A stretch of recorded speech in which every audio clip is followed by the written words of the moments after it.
নগদ টাকার নিরাপত্তা, বিনিয়োগের ভরসা আর দেশের অর্থনীতির হৃৎপিণ্ড আমাদের ব্যাংক খাত। কিন্তু কি হবে যদি এই হৃৎপিণ্ডই দুর্বল হয়ে পড়ে? যদি দেশের অর্থনীতির মূল চালিকা শক্তি মাঝারি আকারের ঝুঁকিতে থাকে?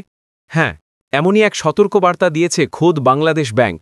তাদের সর্বশেষ ফাইন্যান্সিয়াল স্টেবিলিটি রিপোর্ট বা আর্থিক স্থিতিশীলতা প্রতিবেদন অনুযায়ী আমাদের ব্যাংকিং সেক্টর এক মাঝারি মাত্রার ঝুঁকির মধ্য দিয়ে যাচ্ছে।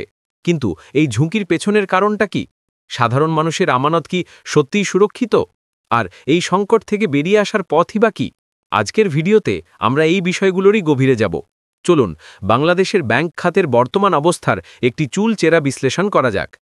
প্রিয় ভিউয়ার্স, আসসালামু আলাইকুম। আজকের নতুন ভিডিওতে আপনাকে স্বাগত জানাচ্ছি। আপনি যদি আমার চ্যানেলে নতুন হয়ে থাকেন তাহলে এরকম নতুন নতুন ভিডিওর আপডেট পেতে চ্যানেলটি সাবস্ক্রাইব করে রাখুন। ভালো লাগলে লাইক কমেন্ট করুন আর সম্পূর্ণ ধারণা পেতে পুরো ভিডিওটি না টেনে দেখুন। তাহলে শুরু করা যাক। যে কোনো ব্যাংকের আর্থিক শক্তির অন্যতম বড় পরিমাপক হল তার মূলধন পর্যাপ্ততা অনুপাত বা সিএআর। আন্তর্জাতিক নিয়ম অনুযায়ী ব্যাংকগুলোকে তাদের ঝুঁকিভিত্তিক সম্পদের বিপরীতে ন্যূনতম 10% মূলধন রাখতে হয়। কিন্তু বাংলাদেশ ব্যাংকের প্রতিবেদন বলছে চলতি বছরের জুন প্রান্তিকে আমাদের ব্যাংক খাতের গড় মূলধন পর্যাপ্ততা নেমে এসেছে মাত্র 4.5%। মাত্র 3 মাস আগে অর্থাৎ মার্চ প্রান্তিকে এই হার ছিল 6.74%। এই উদ্বেগজনক পতনই ব্যাংক খাতকে মাঝারি ঝুঁকির কাতারে ফেলে দিয়েছে। কিন্তু কেন এই মূলধন ঘাটতি? এর প্রধান কারণ হল খেলাপি ঋণের বোঝা। খেলাপি ঋণ অর্থাৎ যে ঋণ গ্রাহক সময়মতো পরিশোধ করছেন না, তা আমাদের ব্যাংক খাতকে ভেতর থেকে ক্ষয় করে দিচ্ছে।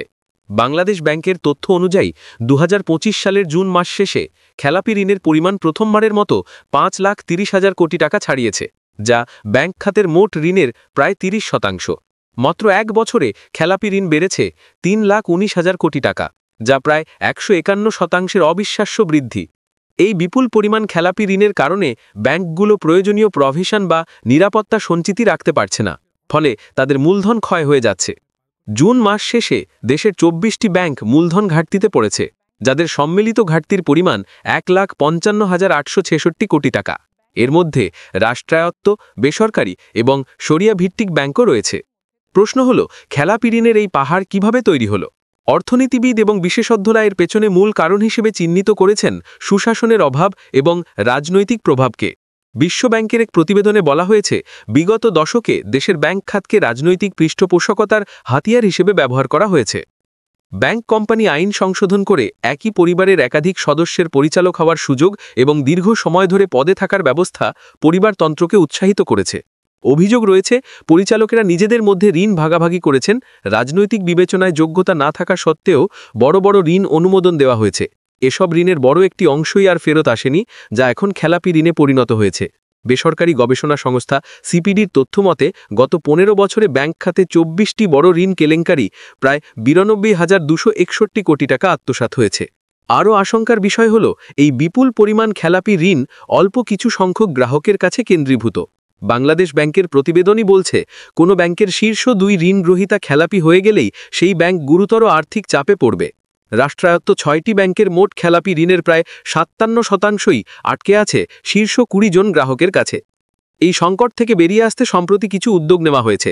অন্তর্বর্তীকালীন সরকার এবং বাংলাদেশ ব্যাংক ব্যাংক খাতের সংস্কারে মনোযোগ দিয়েছে। ইতোমধ্যে একটি উচ্চ পর্যায়ের টাস্ক ফোর্স গঠন করা হয়েছে, যারা ব্যাংকিং খাতের প্রকৃত চিত্র তুলে ধরে উত্তরণের জন্য সুপারিশ করবে। বাংলাদেশ ব্যাংক নিজেও সংস্কারের জন্য সরকারের কাছে 9 দফা প্রস্তাব পাঠিয়েছে। এর মধ্যে অন্যতম হল রাজনৈতিক প্রভাব মুক্ত হয়ে কেন্দ্রীয় ব্যাংকের পূর্ণ স্বায়ত্তশাসন নিশ্চিত করা, গভর্নর এবং ডেপুটি গভর্নর নিয়োগে অনুসন্ধান কমিটি গঠন এবং পরিচালনা পর্ষদে স্বাধীন বিশেষজ্ঞের সংখ্যা বাড়ানো। তদারকি ব্যবস্থা শক্তিশালী করতে রিস্ক বেস সুপারভিশন বা তদারকি ভিত্তিক তদারকি নামে একটি নতুন পদ্ধতি চালু করার ঘোষণাও দিয়েছে বাংলাদেশ ব্যাংক। এই পদ্ধতিতে ব্যাংকগুলোর সম্ভাব্য ঝুঁকি আগেই মূল্যায়ন করে ব্যবস্থা নেওয়া সম্ভব হবে। আন্তর্জাতিক ঋণমান নির্ণায়ক সংস্থা মুডিজ খেলাপি ঋণ নবায়নে অতিরিক্ত সুবিধা দেওয়ার বিষয়ে সতর্ক করলেও সঠিক সংস্কার বাস্তবায়িত হলে খাতটা ঘুরে দাঁড়াতে পারে বলে মনে করছেন বিশেষজ্ঞরা। আশার কথা হলো, এই সংকটের মধ্যেও ব্যাংক খাতের মোট সম্পদ 3% বেশি বেড়েছে। অর্থনীতিবিদেরা বলছেন, যদি প্রস্তাবিত সংস্কারগুলি সঠিকভাবে এবং রাজনৈতিক প্রভাবমুক্ত থেকে বাস্তবায়িত করা যায়, দুর্বল ব্যাংকগুলোকে শক্তিশালী ব্যাংকের সাথে একত্রিত করার মতো কঠিন সিদ্ধান্ত নেওয়া যায় এবং খেলাপি ঋণ আদায়ে কঠোর হওয়া যায়, তবেই ব্যাংক খাতের ওপর মানুষের আস্থা ফিরে আসবে। বাংলাদেশের ব্যাংক খাত এখন একটি ক্রান্তিকালের মধ্য দিয়ে যাচ্ছে। একদিকে বিপুল পরিমাণ খেলাপি ঋণ, মূলধন ঘাটতি এবং সুশাসনের অভাবের মতো গম্ভীর চ্যালেঞ্জ, অন্যদিকে সংস্কার ও ঘুরে দাঁড়ানোর প্রচেষ্টা। এই মাঝারি ঝুঁকি থেকে ব্যাংক খাত কি পুরোপুরি বেরিয়ে আসতে পারবে? প্রস্তাবিত সংস্কারগুলি কি আলোর মুখ দেখবে, নাকি রাজনৈতিক সদিচ্ছার অভাবে সেগুলি শুধু কাগজেই সীমাবদ্ধ থাকবে? এর উত্তর লুকিয়ে আছে ভবিষ্যতের গর্ভে। তবে একটি বিষয় স্পষ্ট, যে দেশের অর্থনৈতিক স্থিতিশীলতার জন্য একটি সুস্থ ও শক্তিশালী ব্যাংক খাতের কোনো বিকল্প নেই। এর জন্য প্রয়োজন কঠোর আইন প্রয়োগ, স্বচ্ছতা, জবাবদিহিতা আর সর্বোপরি রাজনৈতিক সদিচ্ছা।